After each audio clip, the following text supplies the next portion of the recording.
கனவுலையும் நினைக்கல. அண்ணா திராவிட முன்னேற்ற கழகத்தை விட்டு போவேனா அப்படின்னு அணுகுண்டு வச்சு தகர்த்துனா கூட நான் போகமாட்டேன். யார் படத்தில் பாட்டு எழுதுனா ஃபேமஸ் ஆகி பிரபல பாடலாசிரியர் ஆவேன்னு நான் நினச்சேனோ அவர்கிட்டயே கொண்டு போய் என்னை சேர்த்து விட்டுருச்சு. அரசு தலைமை கொறடாவான். அப்போ தான் என் பொண்ணு எழுதின கவிதை அம்மாட்ட சட்டமன்றத்தில் சொன்னேன், கொறடா கொஞ்சம் உடம்ப கொறடா. லஞ்சம் வாங்கினேன் கைது செய்தார், லஞ்சம் கொடுத்தேன் விடுதலை செய்தார். இதுதான் திமுக ஆட்சியினுடைய உச்சபட்சம். இப்படிப்பட்ட நிலையில் இருக்கிற போது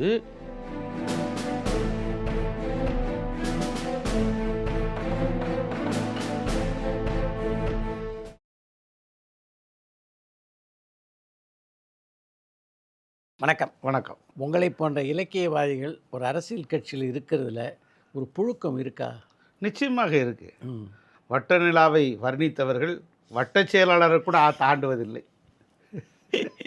கவிஞர் என்பவர்கள் கற்பனை உலகத்தில் வாழ்கிறவர்கள். நிறைய கவிதைகளை எழுதுவார்கள், ஆனால் நிஜ வாழ்க்கையில் தோற்று போவார்கள்.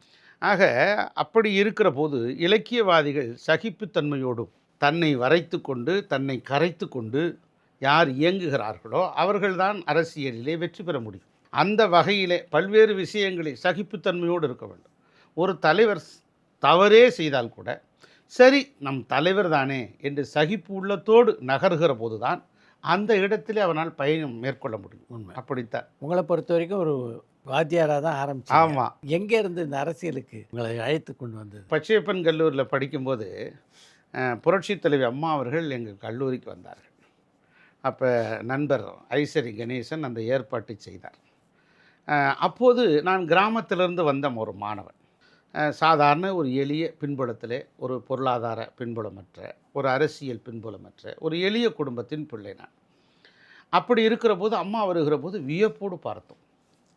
அந்த நேரத்தில் கூட அம்மாவிடத்திலே அடித்து பிடித்து முண்டி அடித்து அவரிடத்திலே ஒரு புத்தகத்தை விளங்கினேன்.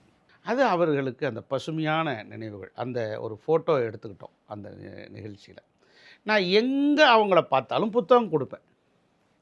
என்னை பார்த்தாலே உங்கள் புத்தகம் தான் நிறைய என் லைப்ரரியில் இருக்குது அப்படின்னு சொல்லுவாங்க. ஏன்னா ரிஜிஸ்டர் ஆகிட்டேன். அதுக்கப்புறம் வாத்தியார் வேலைக்கு போயிட்டேன். அரசாங்க வேலை கிடச்சிருச்சு. என் கூட படிக்கும்போது என்னுடைய சக நண்பர் தான் கவிஞர் கபிலன், திரைப்பட பாடலாசிரியர்.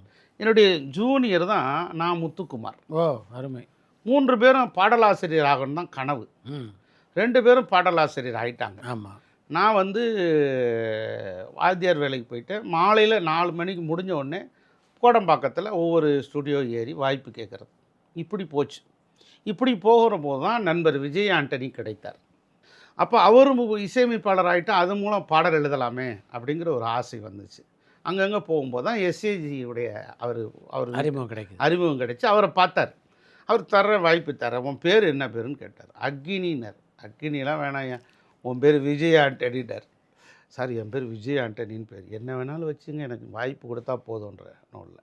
நல்ல மனிதர், பண்பாளர் விஜய் ஆண்டனி. அந்த படத்தில் தான் பாட்டு எழுதினேன். சுக்கரன் படத்தில் தான் பாட்டு எழுதினேன். அப்புறம் வேறு கம்பெனிகளுக்கெல்லாம் எழுதுங்கன்னாரு. விசில் எழுதினேன், ஜேடி ஜெர்ரி, சேனா ஒரு படம். சுக்கரன் படத்தில் விஜய் ஒரு கௌரவ கதாபாத்திரத்தை நடித்தார். ஆமாம், அதில் நடிச்சிருந்தார். நீங்களும் அதில் நடிச்சிருந்தீங்க. ஆமாம். அதுக்கப்புறம் சேனால் எழுதினேன், விசில் எழுதினேன், வயசு பசங்கள் எழுதினேன். அந்த படத்தில் தான் பாடகி சைந்தவி அறிமுகம். அவங்க செட்டிநாடு பள்ளியிலேருந்து வித்யாசிரம் அங்கேருந்து கூப்பிட்டு வந்தாங்க அவங்க அம்மா அந்த பாடலுக்காக. நான் எழுதிய அந்த பாடல். அப்படி வருகிற போது தான் ஒரு முறை சச்சின் படம் எப்படியாவது விஜய் சார் படத்தில் எழுதிடலாமா அப்படின்னு யோசனையில் அங்கே முயற்சி பண்ணோம். அது 5 கவிஞர்கள், தேவி ஸ்ரீ பிரசாத் அது இசையமைப்பாளர். அந்த வாய்ப்பு கிடைக்கல. அப்போ விஜய் ஆண்டனி சார் சொன்னார், சரி எப்படி இருந்தாலும் நீங்கள் விஜய் படத்தில் பாட்டு எழுதிட்டிங்கன்னா ஃபேமஸ் ஆகிடுவீங்க சார், ஒரு நாள் நான் விஜய் படத்துக்கு இசையமைப்பாளர் ஆவேன் அப்படின்னார். அதே மாதிரி வேட்டைக்காரன்லாம் நடந்தது 2009. நான் 2007 அதுக்கு முன்னாலே 2005 என்னுடைய வேலையெல்லாம் ரிசைன் பண்ணிவிட்டு அரசியலில் தீவிரமாயிட்டேன் சார், பாட்டு எழுத முடியலன்னு. காலம் எவ்வளவு ஒரு விஷயத்தை தேக்கி வைக்கிறது. யார் படத்தில் பாட்டு எழுதுனா ஃபேமஸ் ஆகி பிரபல பாடலாசிரியர் ஆவேன்னு நான் நினச்சேனோ அவர்கிட்டயே கொண்டு போய் என்னை சேர்த்து விட்டுருச்சு. கரெக்ட். காலத்தின் கணக்கு. நான் கனவுலையும் நினைக்கல. அண்ணா திராவிட முன்னேற்ற கழகத்தை விட்டு போவேனா அப்படின்னு. அணுகுண்டு வச்சு தகர்த்துனா கூட நான் போமாட்டேன். ப. அணுகுண்டு வச்சு தகர்த்துனா கூட போமாட்டேன். அவ்வளோ உறுதி பிடிப்போடு. 96லாம் வேட்டி கட்டுறதுக்கு பயப்படுவாங்க. நான் அதிமுகவில் தான் இருந்தேன். இயங்கணும். ஏதோ எங்களால் முடிந்த பணி. சில வருத்தங்கள், சில காயங்கள், சில வேதனைகள் அந்த இடத்துக்கு போய் தள்ளிருச்சு. நதி வெள்ளம் காய்ந்து விட்டால் நதி செய்த குற்றம் அன்று, விதி செய்த குற்றமின்றி வேறு யாரமாக தான் நம்ம எடுத்துக்கணும். வேறு என்ன செய்ய முடியும்? ஏறக்குறைய 40 ஆண்டு காலம் அரசியலில் பயணம் பண்ணியிருக்கீங்க.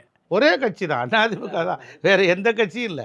நீங்கள் வந்து அம்மா இருப்பாங்க, அம்மா மறைவுக்கு பிறகு சசிகலா அம்மா வருவாங்க, அப்பயும் அப்படித்தான். சசிகலா அம்மாவுக்கு பிறகு தினகரன் வந்தார், அதே அதிமுக தான். அதுக்கப்புறம் இபிஎஸ் வந்தார், அதே அதிமுக தான். இபிஎஸ் ஓபிஎஸ் ஒன்று சேர்ந்தாங்க, அதே அதிமுக தான். யார் பிரிஞ்சு போனாலும் அவங்க பின்னால் போகலை. ஒரே அதிமுக என்கிற ஒரே நேர்கோட்டில் பயணித்தேன். அதிமுக நீங்கள் பயணித்த காலங்களில் எது உங்களை பொறுத்த வரைக்கும் ஒரு பசுமையான காலம்? புரட்சித் தலைவி அம்மாவிடத்தில் அந்த அவர்களோடு பயணித்த அந்த காலங்கள் பசுமையான காலங்கள். 96ல் அவர் வந்து அவர் வீட்டினுடைய முற்றத்தில் அமர்ந்து எல்லோரையும் பார்த்தார். அப்போது நான் அவருக்கு ஒரு கவிதை ஒன்று எழுதி கொடுத்தேன். கைகூடும் கனவுகள் கைகூடாமல் போனதற்காய் கதறி கதறி அழுதாலும் நம் பயணம் தொடரத்தானே வேண்டும். கைகூடும் கனவுகள் கைகூடாமல் போனதற்காய் கதறி கதறி அழுதாலும் நம் பயணம் தொடரத்தானே வேண்டும். யாரும் எதிர்பாராத ஒரு நேரத்தில் நமக்கான ஒரு காலம் காத்திருக்கக்கூடும். அதை பத்திரமா வச்சுக்கிட்டாங்க. ரப்பர் மரத்திற்கு ரணங்கள் புதிதல்ல. அம்மா அவர்கள் உங்களுக்கு காயமோ வேதனையோ புதிதல்ல, நீங்கள் வெற்றி பெறுவீர்கள் என்பதை அவருடைய மேஜையிலே வச்சுருந்தாங்க. இப்படி பல மலரும் நினைவுகள். சாதாரண ஆள் நான், ஒரு சாதாரண ஒரு தொண்டன். மதித்து போற்றி என்னை வந்து மதித்தாங்க. அதுக்கப்புறம் வந்து அண்ணன் காளிமுத்தண்ண அறிமுகம், நாவலர் ஐயா அறிமுகம் கிடைச்சது. அவங்களுடைய வாழ்க்கை வரலாற்றை எழுதினேன். வடக்கை வெல்லும் தெற்குன்னு நாவலர் ஐயா தான் வெளியிட்டார். அப்போ எனக்கு மாநில லெவலில் பொறுப்பு கொடுத்தாங்க.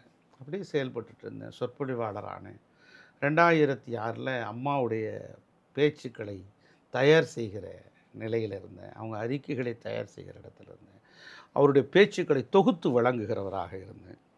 செயலாளராகவே என்னை நியமித்தாங்க. இலக்கிய செயலாளர், தலைமை கழக நிர்வாகியாக. ஒரு 3-4 மாவட்டங்களுக்கு பொறுப்பாளராக திருச்சி மாநகர், அரியலூர், பெரம்பலூர் எல்லாம் எனக்கு கொடுத்தாங்க.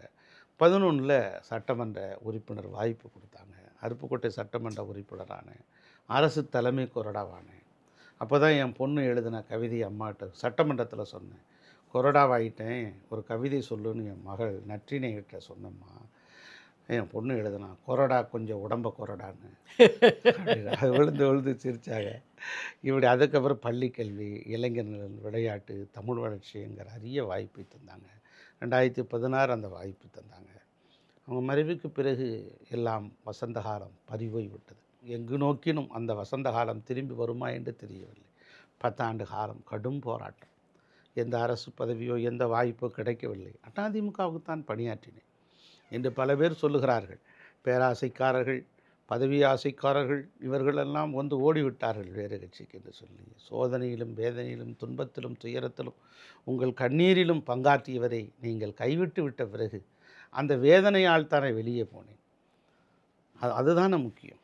நீங்கள் அதை பார்க்க தவறக்கூடாது என்பது தான். ஒவ்வொருவருக்கும் ஒரு சுயமரியாதை இருக்குல்ல, ஒருவருக்கும் தன்மானம் என்று இருக்குல்ல, அதைத்தான் நம்ம பார்க்கணுங்கிற ஒரு ரீதியில் தான் கசப்பு. சசிகலா அம்மையார், தினகரன், ஓ பன்னீர்செல்வம் எல்லாம் இணைத்து கொள்ளாதது தான் எடப்பாடி பழனிசாமியுடைய மிகப்பெரிய தவறு அப்படின்னு நினைக்கிறீங்களா?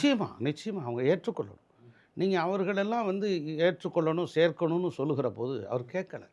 அப்போ கைகட்டி வேடிக்கை வார்த்தை எங்களை போன்றவர்களுக்கு இதே நிலைமை திரும்பி வந்துருச்சு. நேற்று உங்களுக்கு, இன்றைக்கி எனக்கு, நாளைக்கு இன்னொருத்தருக்கு.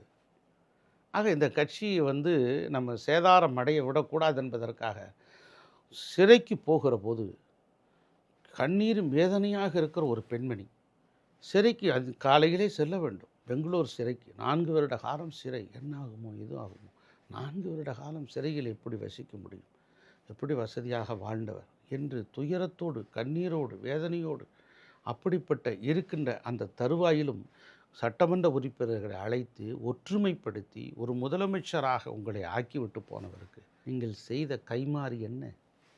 அதற்கு பிறகு திரு தினகரன் இருந்தார். சூழ்ச்சியால் அவர் வெளியேற்றப்பட்டார். அதற்கு பிறகு ஓபிஎஸ் இருந்தார், வெளியேற்றப்பட்டார். ஆட்சியை தக்க வைப்பதற்காக கொண்டு வரப்பட்டார்கள். ஆட்சியை மீண்டும் தக்க வைப்பதற்காக சட்டமன்ற உறுப்பினர்கள், அதிமுக சட்டமன்ற உறுப்பினர்களையே 18 சட்டமன்ற உறுப்பினர்களை தகுதி நீக்கம் செய்தார்கள். ஆமாம் ஆமாம், தன் குஞ்சுகளையே தன் தாய் மீன் சாப்பிட்டு விடுவதைப் போல அப்படி ஒரு நிலைமை ஏற்பட்டது. தன்னுடைய அண்ணா திராவிட முன்னேற்றக் கழகத்தின் சட்டமன்ற உறுப்பினர்களையே சூழ்நிலை நடந்தது. 8க்கும் மேற்பட்ட பட்டியலினத்தைச் சேர்ந்தவர்கள் தகுதி நீக்கம் செய்யப்பட்டார்கள். அதில் அதை தகுதி நீக்கம் செய்தவர் ஒரு பட்டியலினத்தைச் சேர்ந்த சபாநாயகர். இதை நான் அவரிடத்திலே சொன்னேன், மிகப்பெரிய தவறு நடந்துவிட்டது என்று. கண் கலங்கினார். பட்டியலினத்தவர்களுக்கு தனி தொகுதிகளுக்கான அந்த வாய்ப்பை உருவாக்கி தந்தவர் அம்பேத்கர் எவ்வளவு அதற்காக போராட்டம் நடத்தியிருப்பார். அதை மிக எளிதில் உடைத்தெறிந்து விட்டதைப் போல் ஆகிவிட்டது என்று துயரப்பட்டோம். அப்போதெல்லாம் நடந்தது.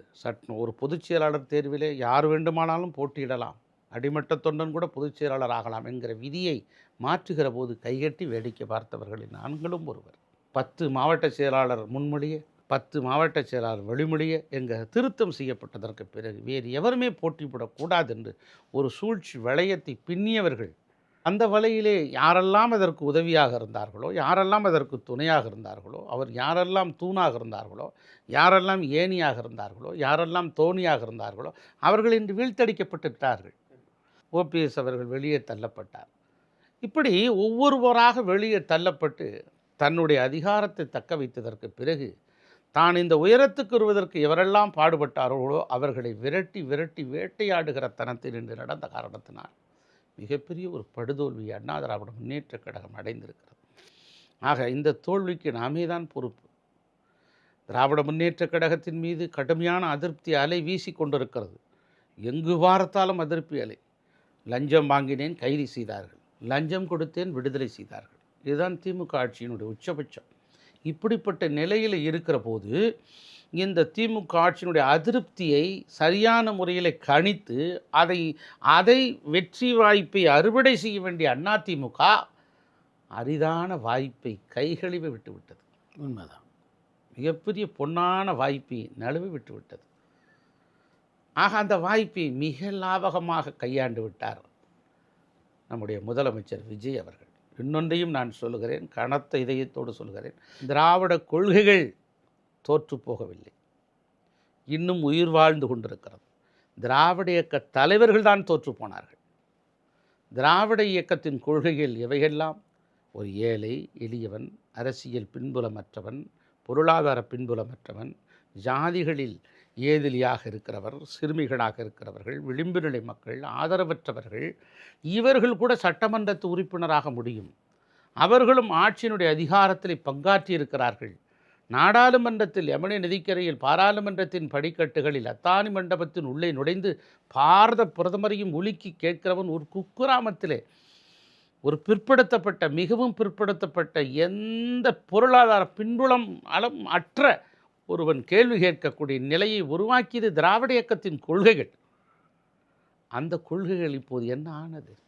அந்த தலைவர்கள் அதை கொண்டு செல்ல விதத்தில் தவறிழைத்து விட்டார்கள். பணம்தான் பிரதானம். கரூரில் 120 கோடி ரூபாய், கோயம்புத்தூர் தெற்கிலே 140 கோடி ரூபாய், 1 கிராம் தங்கம், 2 கிராம் தங்கம், ஒரு ஓட்டுக்கு 15,000 ரூபாய். இதுதான் திராவிட இயக்கத்தின் கொள்கையா? இதை நீங்கள் அனுமதித்திருக்கலாமா? திராவிட முன்னேற்றக் கழகத்தின் தலைவர் அனுமதித்திருக்கலாமா? நான் இன்றும் சொல்லுகிறேன், மரியாதைக்குரிய மறைந்த திரு கலைஞர் இருந்தால் அனுமதித்திருக்க மாட்டார், ஒருபோதும் இதற்கு சம்மதித்திருக்க மாட்டார். ஆக உங்கள் தோல்வி அங்கிருந்து தொடங்குகிறது. உங்களுடைய தோல்வி அங்கிருந்து தொடங்குகிறது. ஆக 2 பக்கமும் பணத்தை பெற்றுக்கொண்டு இன்னொரு திராவிட இயக்கத்தினுடைய கொள்கைகளை வென்றெடுப்பதற்கு திராவிட இயக்கத்தின் கொள்கையின் நீட்சியாக விஜய் இருப்பார் என்கிற நம்பிக்கையில் மக்கள் வாக்களித்து விட்டார்கள். இதில் எந்த மாற்று கருத்தும் இல்லை. இதே கொள்கை தான். பட்டியலினத்தவர்களே பொது தொகுதியில் வெற்றி பெற்றிருக்கிறார்கள். 8க்கும் மேற்பட்ட பட்டியலினத்தைச் சேர்ந்தவர்கள் அமைச்சர்களாக இருக்கிறார்கள். பெரிய இலாக்கா. இந்த பிரதிநிதித்துவம் இது வரைக்கும் யாரும் கொடுக்கல. ஆதிராவிட நலத்துறையில் இருப்பாங்க, உயர்கல்வியில் இருக்காங்க, சமூக நீதியில் இருக்காங்க, வணிக வரி பத்திரப்பதிவில் இருக்காங்க, பள்ளிக்கல்வியில் இருக்கார். இப்படி பல்துறைகளில் ஒரு பெரிய துறைகளுக்கான அமைச்சர்களாக பட்டியலினத்தைச் சேர்ந்தவர்கள் இருக்கிறார். மிகப்பெரிய மாற்றம். மிகப்பெரிய மாற்றம். கூட்டணி அரசு வாய்ப்பு, இப்படி எல்லாவற்றிலும் ஒரு திறந்த மனதோடு அவர் ஏற்கனவே இப்போது அந்த வந்து கூட்டணிக்கு இப்போ கொடுத்துருக்கலாம். ஆனால் தேர்தலின் போதே சொன்னார், அவர் அறிவித்தார். ஆக இதையெல்லாம் மக்கள் பார்த்தார்கள், இவர் மீது நம்பிக்கை வைத்தார்கள், வெற்றி பெற்றார். இதுதான் கணக்கு. அதிமுக இருந்தபோது உங்களுடைய கருத்துக்களை எல்லாம் பதிவு செய்யக்கூடிய சுதந்திரம் உங்களுக்கு இருந்தது இல்லையா? நிச்சயமாக இருந்தது. அதை எடுத்துக்கிற நிலையில் இல்லை. பதிவு செய்யலாம், கேட்கறது இல்லை, அவ்வளோதான். ஆமாம், நீங்கள் வாட்டில் சொல்லிட்டு போங்க, அவ்வளோதான். அதோடு இல்லாமல் சில நேரத்தில் சொன்னாலும் கேட்கறதில்ல, அவ்வளோ. அந்த நிலைக்கு மாற்றி விட்டார். அவர் முதலமைச்சராக இருக்கிற போது மிக நல்ல மனிதராக இருந்தார். அப்படியா? மிக மிக நல்ல மனிதராக இருந்தார். நான் ஒரு ஏற்கனவே ஒரு பழைய கவிதை தான், எங்கள் ஊர் மனிதரை நாங்கள் மந்திரியாக்கினோம், அந்த மந்திரியைத்தான் திரும்பி மனிதனாக்க முடியவில்லை. முதலமைச்சராகிற போது எங்களை போன்றவர்கள் எவ்வளவோ கருத்துக்களை சொல்வோம். எளிமையோடு அணுகுவார், எல்லோரையும் அரவணைப்பார், எல்லோரையும் கேட்பார், அன்பாக நடந்து கொள்வார், பண்பாக நடந்து கொள்வார், எங்க இந்த பாசத்தோடு இருப்பார். என்னென்று தெரியவில்லை. குழந்தை இயேசுவாக வரைவதற்கு ஒரு குழந்தையை தேர்ந்தெடுத்தார்கள். 20 வருடங்கள் கழித்து அவரை இயேசுநாதரை காட்டி கொடுத்த யூதாசனுடைய படம் வேண்டும் என்பதற்காக ஒருவரை அழைத்து வந்து வரைந்தார்கள். எந்த குழந்தை இயேசுவாக இருந்ததோ அதே தான், அந்த தான் 20 வருடத்திற்கு பிறகு யூதாஸாக இருந்தார். அவ்வளோ கொடூரமாக மாறிவிட்டார்.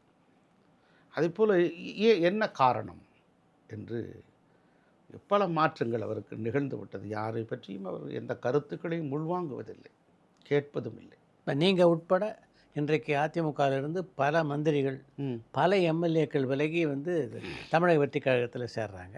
அவங்கள பெரும்பாலோர் சொல்கிறது என்னென்னா, திராவிட முன்னேற்ற கழகத்தையும் அகில இந்திய அண்ணா திராவிட முன்னேற்ற கழகத்தையும் இணைத்து ஆட்சி அமைக்க முயற்சி பண்ணாங்க, அதை எங்களால் தாங்கிக்க முடியல அப்படின்றாங்க.